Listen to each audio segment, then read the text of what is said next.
Get ready. It's time for a well-deserved break, Pittsburgh, with Heather Abraham and David Highfield from the KDKA TV studios. It's Pittsburgh Today Live.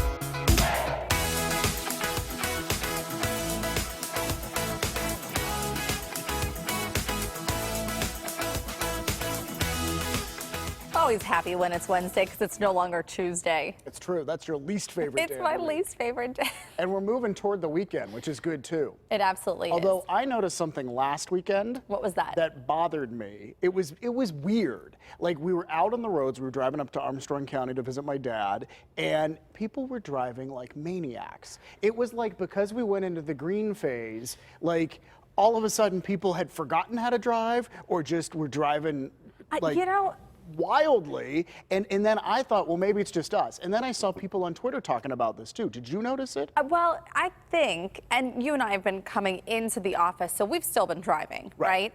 So I feel like there's a little bit more freedom on the roads because there's no one else on the road. Not that you're speeding or doing anything, at least not me, but I think that maybe that freedom of having an open road has led to a different mindset. Bad because decisions. Actually, like Route 28 over the weekend when we were on it, it was not an open road at all. Well, I was going to say things have changed, and I think part of that is because I've seen more construction. I got stuck in some yesterday, and I thought, what is traffic? Had to deal with this in 3 months. I don't remember traffic. Yeah. But you know what? During the actual shutdown, some states reported increases in speeding tickets. And I think it's exactly what you're talking about, where people think it's an open road, there's no one else there. I might as well like press the, a little bit. And they've also seen more deadly crashes in Minnesota and Louisiana. During the lockdown, they saw more deadly crashes. Fewer cars on the road, but more serious consequences because people perhaps were not driving as carefully. Well, and I wonder too, when you're on the highway, sometimes you have to take your cues from other drivers. So if there's traffic ahead or there's more vehicles on the road, you're not going to be able to go much over the speed limit. Whereas if there's no one else in front of you, it's open road. Sky's the limit. Yeah. But please don't.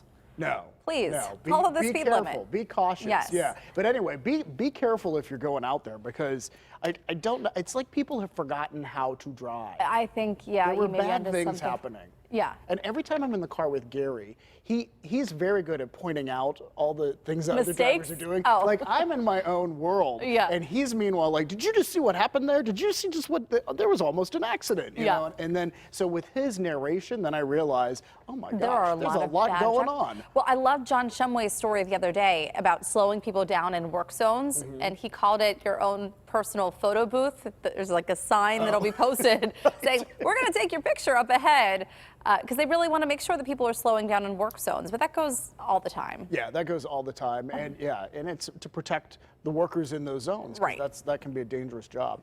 Well, we've been talking about cancellations this summer, unfortunately, because of COVID-19. So depressing. And the latest one that we found out yesterday, the Westmoreland Fair, canceled because they were saying, we're not really getting the kind of guidance we need from the state as far as what rules and with social distancing. And then they mentioned insurance too. Right. If somebody were to get sick, they would not be insured against a pandemic. Yeah. Which is really interesting. The things that you don't think about when you're buying insurance. Right. Like, well, what if there's a pandemic? We might as well get that extra insurance too. I don't even think they offer that as far as I know. At least in the past they hadn't. And the other one that was canceled, we learned last year, is the Big Butler Fair. And that is such a tradition. It's huge. Like, they have held the Big Butler. It has not been canceled since the Civil War. It's the first summer since the Civil War without the Big Butler Fair. I have to admit something. I don't think I've ever been to the Big Butler Fair. Oh, Heather. I know. I know. And now I can't go this year. No, but you know what? We will make a date for next year.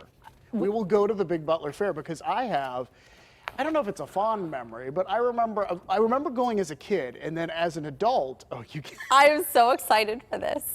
As an adult, and I think it was when I was the Beaver Butler Bureau Chief. So we had a bureau in Cranberry where we covered Butler County news and Beaver County news. So they invited me to go to the Big Butler Fair, and I remember it as a goat milking contest.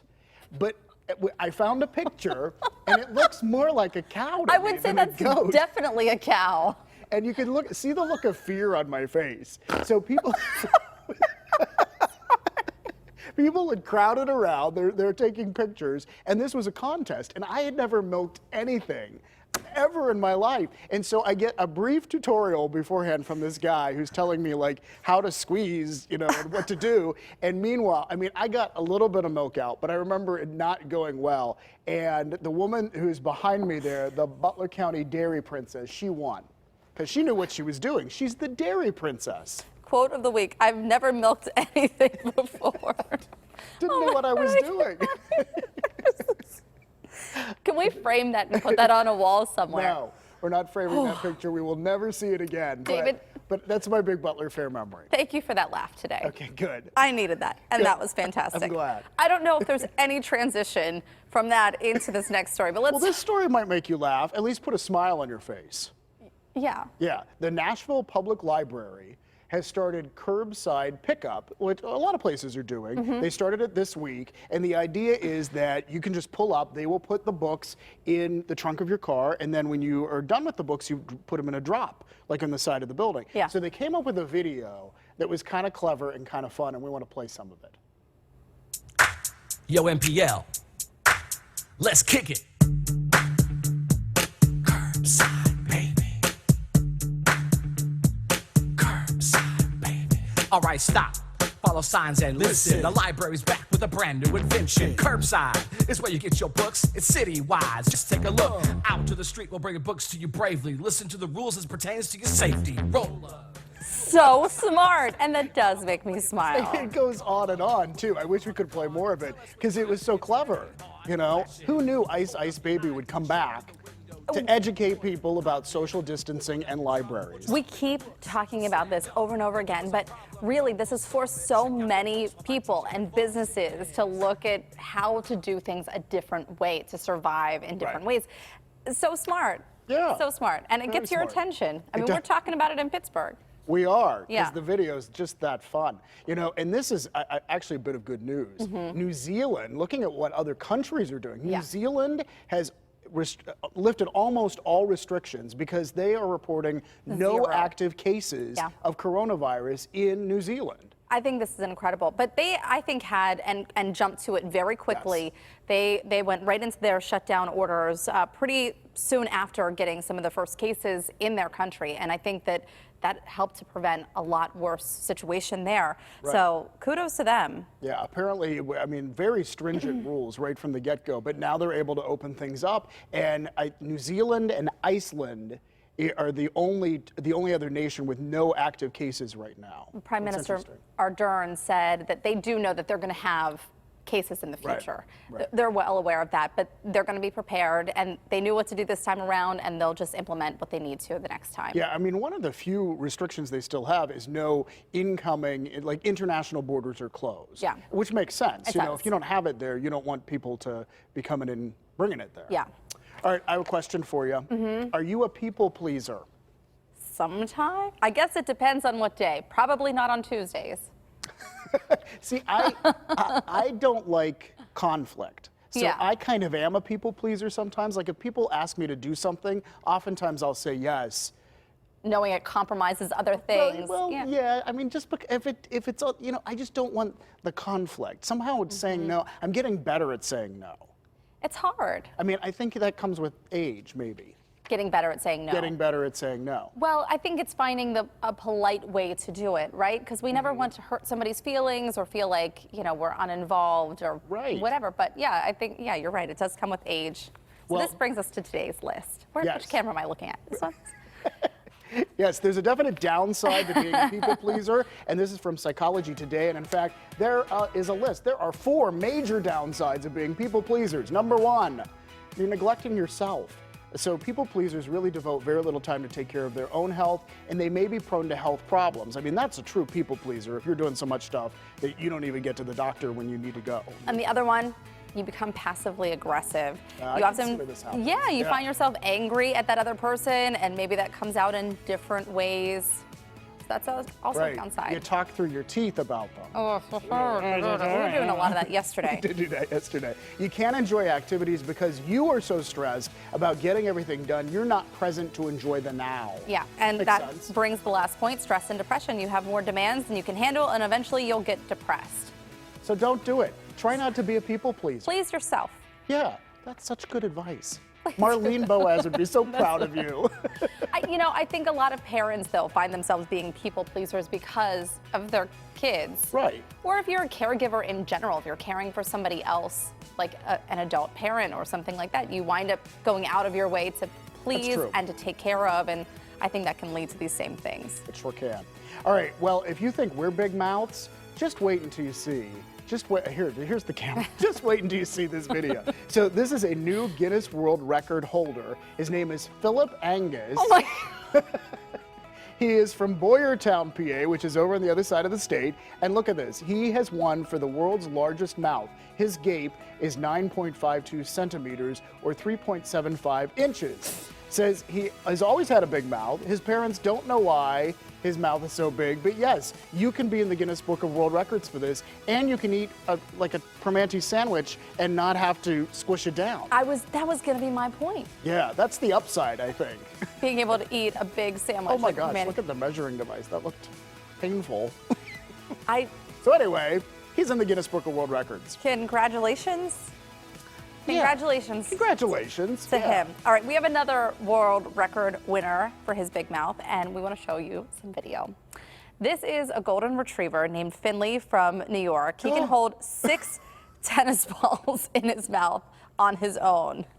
His owner is Erin Malloy, and she started an Instagram account to show off his funny talent. Now has more than 36,000 followers because, of course, why would you not follow him? I'm going to follow him now, but I have concern over Malloy. I think he... Or no, that's not his name. What's his name? His name is Finley. Finley. Don't run with those in. He might choke. Tennis balls bring dogs joy, so I'm sure this is like just extra happy for him. Right. By the way, previous Guinness World Record holder for this was 5 tennis balls. Oh, way to go, Finley. So, yes, beating records. Yeah.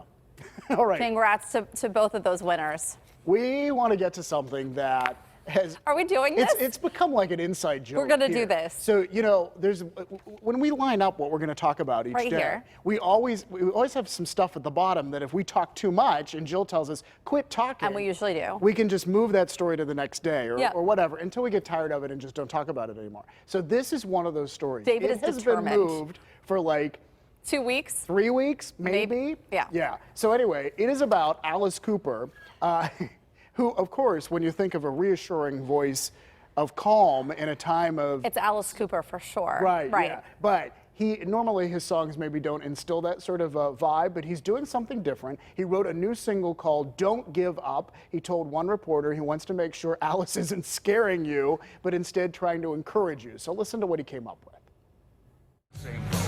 So don't panic. Life has a way of surviving and going on and on. We're not fragile, and we sure don't break easy. You know it's so hard to cope when you're just hoping there's hope. There it is. I'm just so proud of you, David. Way to squeeze this in last minute. And you know what? Jill knew something, too. She knows many things, but his grandparents were from Fayette County near Brownsville. He remembers coming here as a child from Detroit, picking raspberries in his childhood. So cute. Yeah. But anyway, well, a different kind of made message from Alice Cooper. Alice Cooper makes it into the show. Finally. It's gonna be a day today, guys. Okay, coming up, how another band will be rocking in a unique way this summer. Find out where the Clarks are taking the stage later this month. It is a first for the band and for their fans. We'll tell you all about it just ahead. We're also cooking with Rania on the grill, making red, white, and blue burgers for an all-star cookout. Plus, your doctor wants to see you now, why ER docs are worried that people are avoiding life-saving treatment. That is coming up in today's Eye on Health. Thanks for being with us on this hot and steamy Wednesday, June 10th, 2020. Ron Smiley will talk about some potential for big storms that are on the way today, so stay with us for that and a whole lot more when PTL comes right back.